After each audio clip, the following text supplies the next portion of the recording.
Spencer in Albion, Indiana. Hey, Spencer, what's on your mind today? Hey, how you doing, Tom? Good. What's up? Hey, I want to tell you thank you for taking my call. I'm an independent, and I agree on some things on both sides. And I have a question for you. I am seeing more on my paycheck, and I want to know why the tax cuts are a bad thing, because actually it is benefiting, me and my family. So I just... How much do you make, Spencer? A year? Around $120,000 a year. Yeah. Okay. So you're probably getting a tax cut of what, around $1,000 a year? Yeah, somewhere in there. Okay.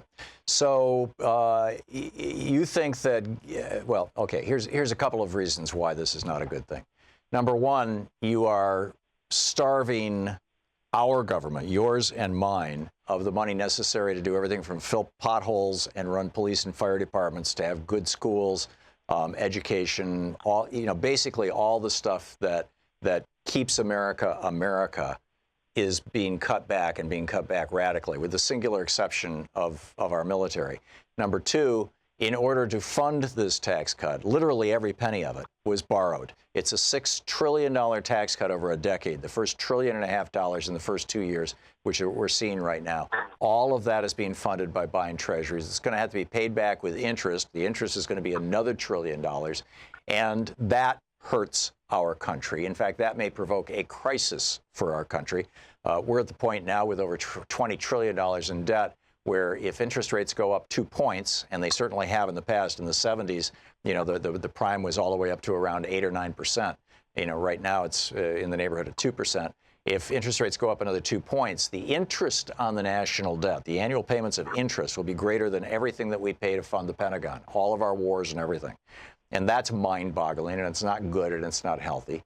And then number three, because of that massive debt and what I just described, when Democrats come into office, the Republicans are going to be screaming, okay, it's time to end Social Security. It's time to end long-term unemployment benefits. It's time to end food stamps. It's time to end any support for college. When I went to college, when I went to MSU briefly back in the 1960s, and Lansing Community College as well, 80% of the cost of college, it cost me, my recollection is $150 a term to go to MSU. 80% of the cost of college in the 1960s was paid for by state and local governments and the university. 20% was paid for by tuition.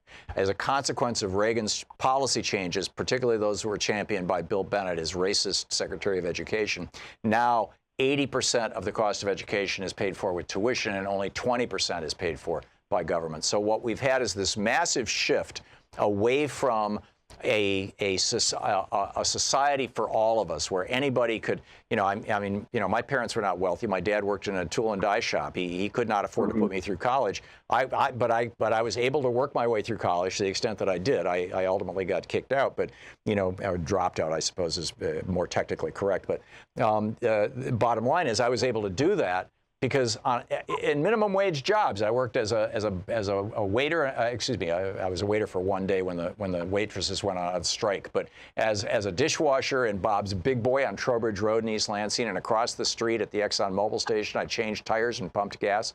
And for, as I recall, $2.30 an hour or something like that, with that minimum wage part-time job that was a little more full-time in the summer, I could pay for college. And it's because that's how things were. The complete change in all of these things, right? Making it impossible to go to college, making healthcare massively more expensive, shifting everything out of not-for-profit into for-profit. All of that was predicated, that whole horrible, chain of horribles. The Republican Party in the last year of the Bush administration, cutting long-term unemployment benefits from 3 years down to 1 year, and then cutting it again down to 6 months. All of that was because they're cutting taxes. If you were to go, as I did, live in Germany for a year, where somebody with your level of income, well over $100,000, would be paying as much as 40% of your income in taxes, you would have free health care. You would have free college. In fact, your kids would get a stipend when they go to college. You'd have one of the best public education systems in the world. You would have highway systems and road systems that are so well maintained that you can travel 130 miles an hour on the freeway. You would have I could go on and on, right? And you would have a much higher minimum wage. The fact of the matter is, the other argument that I would make, Spencer, and I've made this before, but it's worth repeating. In fact, I've written op-eds about this. You can easily find them. Is that tax cuts affect? There's two different categories of people in the United States in terms of income. There's people who have control over their income, and there's people who don't have control over their income. And if you're a wage earner, if you're getting a salary and you're working for somebody else, you don't have control over your income, broadly speaking. I mean, you can petition for a raise or whatever, but you basically don't have control over your income. If you are an entrepreneur, if you own your own business, or if you are a very, very wealthy person or a CEO in a large corporation, you basically control your own income. You can choose how much money you get. So when you look at the labor market, if you take out of the labor market that top 1 or 2%, maybe as much as 3% of Americans who actually have some control over their income, for that group of people, when taxes are cut, their income actually goes up.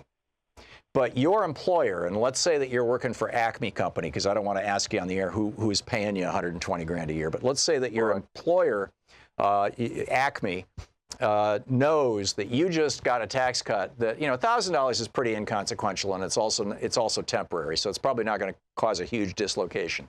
But let's say that you got a tax cut that was worth $20,000 a year.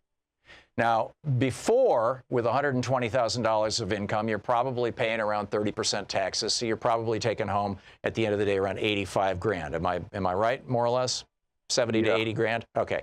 So now your employer knows that you're willing to work for a take-home pay of $75,000 to $80,000 a year. They know that because you're doing it, right?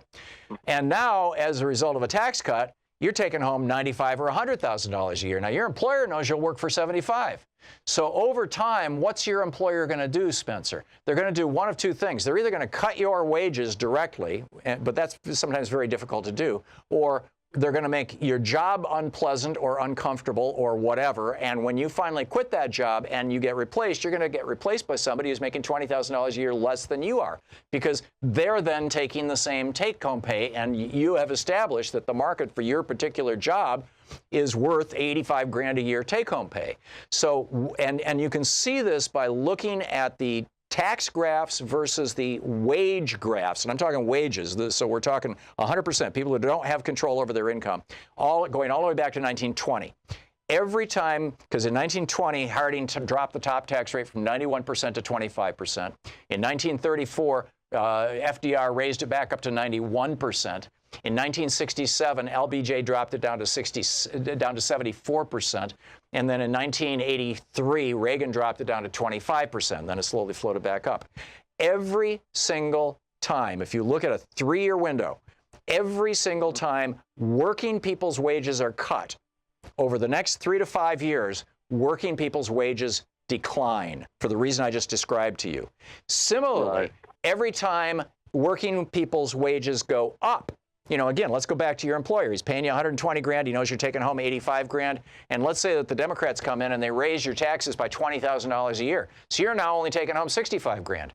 And you're going to go to your employer and say, I'm not willing to do this job for 65 grand, and nobody else in the labor market is, because this is an 85 grand take-home pay job. So you need to raise my wages from 120 grand a year to 140 grand a year. And they will do it, because that's what happens when taxes go up. That's why in Denmark, where the tax that is paid by somebody making $20,000 or $30,000 a year U.S. equivalent is still almost 40%. It's like 36%. The minimum wage in Denmark is $14.35 an hour. Excuse me, $18.35 an hour. The functional minimum wage in many European countries that are high tax countries is around $20 an hour. So the bottom line is it always evens out. The only people, in other words, as taxes go up, your wages are going to go up. As taxes go down, your wages are going to go down. You're always going to have basically the same take-home pay, which is defined as a function of the marketplace. The only people who are actually affected in a consequential way, who actually get richer as a result of tax cuts or get less rich as a result of tax increases, are the people who have control over their pay, the very, very wealthy. Did I make any sense at all, Spencer? Absolutely, and I appreciate your insight. Okay. I appreciate that. Thank you very much. I'm glad to hear it, and I'm glad my examples are working. Spencer, thanks a lot for the call. I mean, this is this is probably the most unknown economic reality. It's just a simple economic reality. We should be teaching this in 7th grade in high school as part of, a civics class or even an economics class. Everybody in America should understand this because it's easy to just look at the tables over a 100-year period, and not just in the United States. You can look at any of the developed countries in the world, all over the country, all over the world, the OECD countries of the world. The higher the taxes, the higher the wages. The lower the taxes, the lower the wages. And ancillary to that, the lower the taxes, the richer the rich.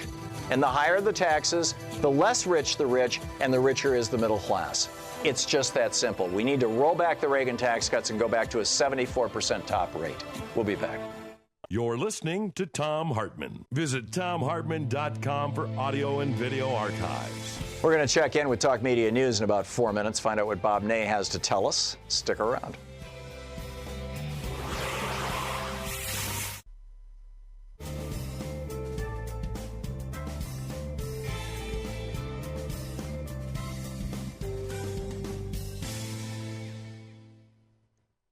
And welcome back.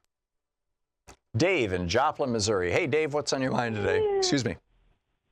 Or Dion. I'm sorry. It's not Dave. It's Dion. My glasses broke last Wednesday, so I've been wearing contact lenses for the last 5 days, and it's a little harder to read the screen. I'm sorry. Dion, what's on your mind? I listened to a little bit of your Tom Perez interview, and I found it extremely frustrating because there's an example of how to get voters right now for the Democratic Party, and it's in the governor's race in Georgia. Right. Stacey Abrams is trying to get the people that didn't vote. And it doesn't seem like Tom Perez of the Democratic Party at large has got that lesson that, I'm going to vote Democratic.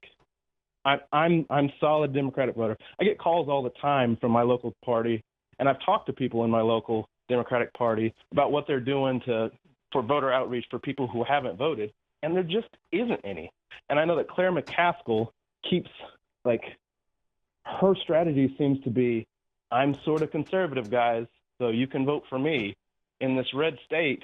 But just like every red state in America, we have two giant blue centers, and they just don't reach out to the problem Claire McCaskill has and Heidi Heitkamp has is the problem that Harry Truman identified in 1947 when he said that, when the American people are given the choice between voting for a Democrat who behaves like a Republican or an actual Republican, they'll choose the Republican every time. I mean, obviously the converse is true too. When the American people are given a choice between a Republican who behaves like a Democrat, and there aren't any of those left anymore, so it's kind of a moot point, but there were just 30, 40 years ago.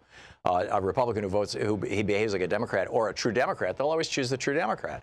And by trying to be a little bit of this and a little bit of that, Claire McCaskill, Heidi Heitkamp, we saw the same thing with Mary Landrieu in Louisiana, which is why she's no longer the senator from Louisiana. And we see this with, probably half a dozen other senatorial candidates, Republican senatorial or Democratic senatorial candidates, and probably 20% of the Democrats in the House of Representatives. They're trying to, suck up to a Republican constituency, and no matter how much they suck up, it's never going to work, Dion. So why is that lesson over and over, like Harry Truman, from this state? That's an old lesson, and Claire McCaskill from this state. The template's there.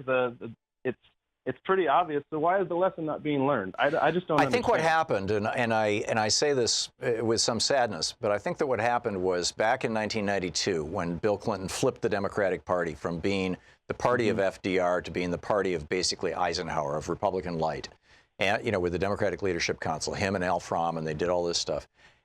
There were a bunch of people who came into office over the next 6, 8, 10 years when the Democratic Party was firmly in that place, and it really was right up until the Obama presidency, and it still held many of those values through the Obama presidency. It was really Bernie who flipped it upside down. Those people came into power thinking, okay, what I've got to do is what Bill Clinton did, which is be real, take a lot of money from the so-called clean industries, banking, insurance, things like that, and advocates a few conservative policies, charter schools and stuff, and then, on the other hand, be a Democrat. And it's sort of worked for a while, but it doesn't work anymore. But they've been taking this money from these people for so long that they can't walk away from those policies. So Claire McCaskill and Heidi Heitkamp and others are kind of stuck in this position. And, I hope they win the re-election because we need Democratic control of the Senate.